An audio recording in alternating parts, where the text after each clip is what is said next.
अल्लाहु अकबर।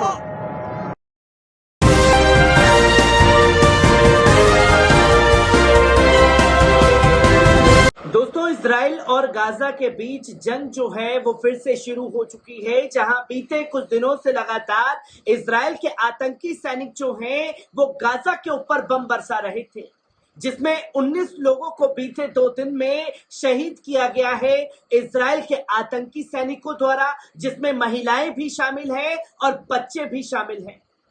तो वहीं इसके साथ साथ आपको बता दें कि जबरदस्त तरीके से पलटवार जो है वो इस्लामी जिहाद और हमास की तरफ से किया गया है इजराइल के ऊपर, जहां देखते ही देखते महज कुछ ही घंटों के अंदर 800 से ज्यादा रॉकेट जो हैं वो बरसा दिए गए हैं इजराइल के ऊपर, जो कि आयरन डोम को बड़ी क्षति पहुंचाता हुआ दिखाई दिया है।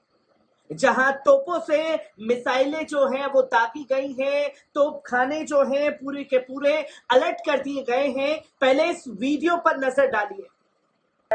हाय हाय हाय हाय हाय, अल्लाहु अकबर। दोस्तों, आपने देखा कि गाजा से वीडियो जो है वो हम लोगों के सामने आया है, जहां आप देखेंगे कि कैसे एक झड़ी सी जो है छोड़ दी गई है और लोग पीछे सिर्फ एक ही दुआ कर रहे हैं, अल्लाहु अकबर, अल्लाहु अकबर। और ये नजारा जो है खासतौर पर गाजा से देखने को मिला है, जिसकी तस्वीर लोगों के सामने है। तो वहीं आप स्क्रीन पर तस्वीर देख रहे हैं कि कैसे धुआं उठ रहा है। रिहायशी इलाकों में इजरायली द्वारा जो है वो बम बरसाए जा रहे हैं, जिसको लेकर के तमाम तस्वीरें सामने हैं। और यहाँ कैसे गाजा में इमरजेंसी में लोग, घायल लोगों के इलाज के लिए उन्हें ले जाया जा रहा है। तो वहीं आप तीसरी चौथी तस्वीर देखेंगे कि कैसे अभी दिन में भी ये रॉकेट जो है वो गाजा की तरफ से इजराइल के ऊपर दागे जा रहे हैं, जिसकी तस्वीर लोगों के सामने आई है। और कैसे हर पल अपडेट बदल रही है गाजा इजराइल के बीच में। एक बार इस रिपोर्ट पर नजर डालते हैं। इजराइल के आतंकी सेना और फिलिस्तीनियों ने बुधवार को भारी सीमा पार कर दी है का आदान प्रदान किया है। इजराइल रक्षा बलों द्वारा पट्टी के साथ इस्लामिक जिहाद संगठन के लक्ष्यों पर घातक हमले किए जाने के बाद गाजा से इजराइल की ओर से 800 रॉकेट दाग दिए गए। नवीनतम हिंसा इजराइल सैन्य हवाई हमले के बाद से आई है, जिसमें फिलिस्तीनी समूह के 3 नेताओं और गाजा में 10 अन्य फिलिस्तीनी पुरुषों, महिलाओं और बच्चों को शहीद कर दिया गया है और इसके प्रतिशोध की धमकी भी दी गई थी।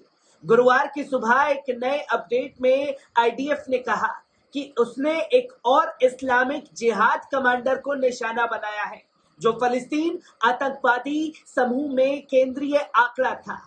आईडीएफ ने ट्वीट कर कहा कि हमने इस्लामिक जिहाद के रॉकेट लॉन्चिंग फोर्स के कमांडर अली गाली के साथ साथ गाजा में 2 अन्य इस्लामिक जिहाद के गुर्गों को निशाना बनाया, जहां इस्लामिक जिहाद ने पुष्टि की है कि गाली गुरुवार तड़के मारा गया, ये कहते हुए कि अल कुदूस ब्रिगेड मिसाइल इकाई का प्रभारी था।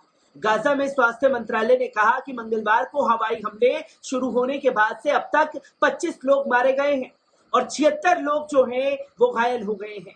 मंत्रालय के मुताबिक जो है ये तस्वीर सामने आई, जहां बुधवार और 3 गुरुवार को हुई।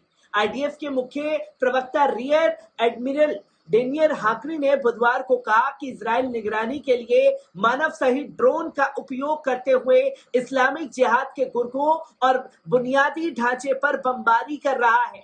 हमास फिलिस्तीनी उग्रवादी आंदोलन जो गाजा को चलाता है, उन्होंने बुधवार को एक बयान जारी किया, जिसमें दृढ़ता से सुझाव दिया गया था कि उसके बल इजराइल की ओर रॉकेट छोड़ रहे थे। इसके तुरंत आईडीएफ ने दृढ़ता से कहा कि उसे विश्वास है कि हमास ऐसा नहीं कर रहा।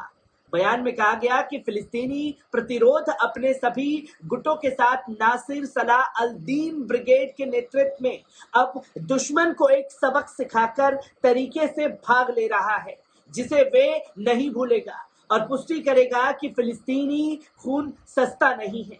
फिलिस्तीन में संयुक्त प्रतिरोध समितियों के एक अधिकारी मोहम्मद अल बुरेम द्वारा जारी किया गया बयान में आईडीएफ के मुख्य प्रवक्ता हागरी द्वारा एक दावे को खारिज करने के लिए डिजाइन किया गया था। आईडीएफ ने केवल इस्लामिक जिहाद को देखा, न कि हमास फायरिंग रॉकेट। जहां आईडीएफ के अनुसार गुरुवार को स्थानीय समय अनुसार सुबह 6 बजे तक गाजा ने इजराइल की ओर हाल के बैरेज में 500 से अधिक रॉकेट दागे थे। इसके बाद 154 इजरायली मिसाइल डिफेंस द्वारा रोक दिए गए, 110 गाजा में उतरने से चूक गए। कुल मिलाकर आईडीएफ ने कहा कि 158 इस्लामिक जिहाद स्थलों पर हमला किया गया था। इजराइल में नागरिकों को राष्ट्रीय आपातकालीन पोर्टल पर पोस्ट किए गए विशेष निर्देशों के अनुसार कार्य करने के लिए कहा गया है। इजराइल के प्रधानमंत्री बेंजामिन नेतन्याहू और अन्य शीर्ष अधिकारियों ने बुधवार को इस विचार को खारिज कर दिया कि इस्लामिक जिहाद के साथ संघर्ष विराम आसान था। नेतन्याहू ने कहा कि अभियान अभी खत्म नहीं हुआ है।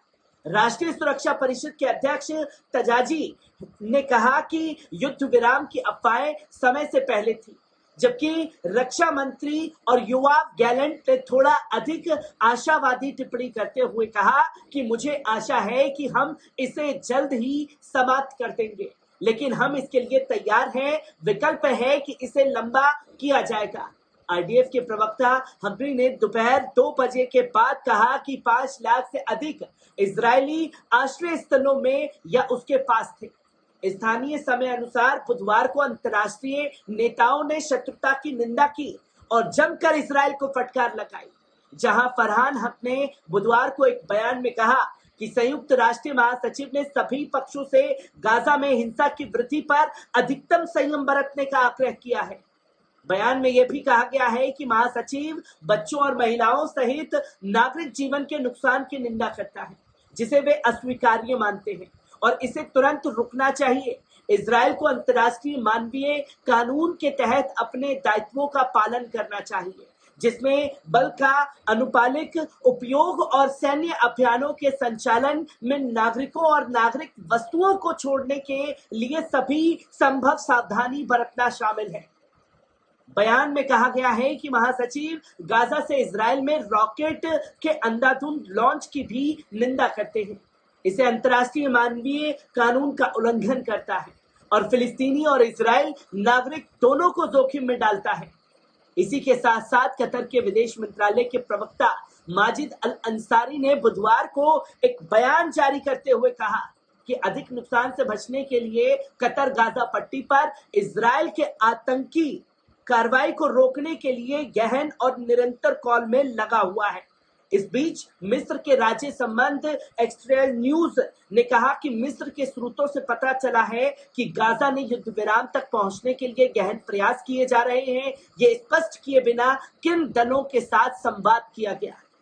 ये खबर मिस्र के सरकारी अखबार अल अहराम की वेबसाइट पर चलाई गई।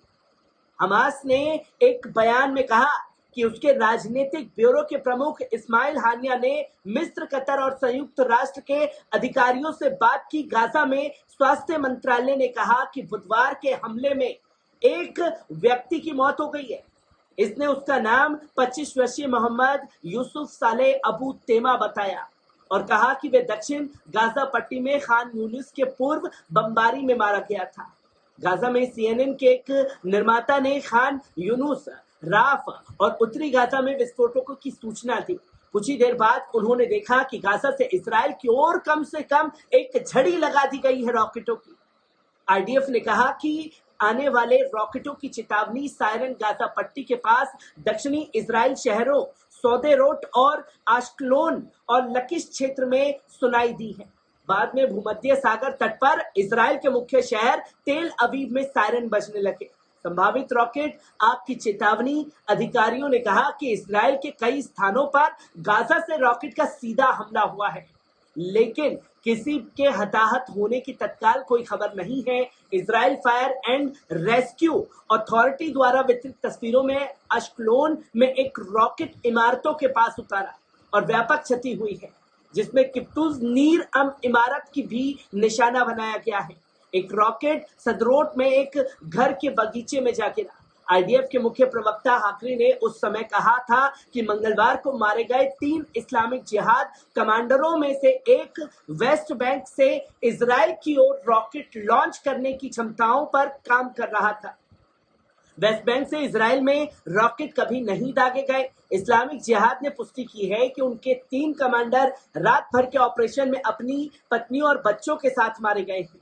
मारे गए कमांडर अल कुदूस ब्रिगेड में सैन्य परिषद के सचिव जिहाद शकर अल थनम थे, जहां अल कुदूस ब्रिगेड में उत्तरी क्षेत्र के कमांडर खलील अल बहतैनी समूह ने कहा कि वेस्ट बैंक में अल कुदूस ब्रिगेड के सैन्य विंग के नेताओं में से एक एजिदेन हगरी ने कहा कि ऑपरेशन की योजना पिछले मंगलवार से बनाई गई थी, जब इस्लामिक जिहाद ने इजराइल की जेल में भूख हड़ताल के दौरान अपने पूर्व प्रवक्ता की मौत के बाद इजराइल की ओर 100 से अधिक रॉकेट दागे थे।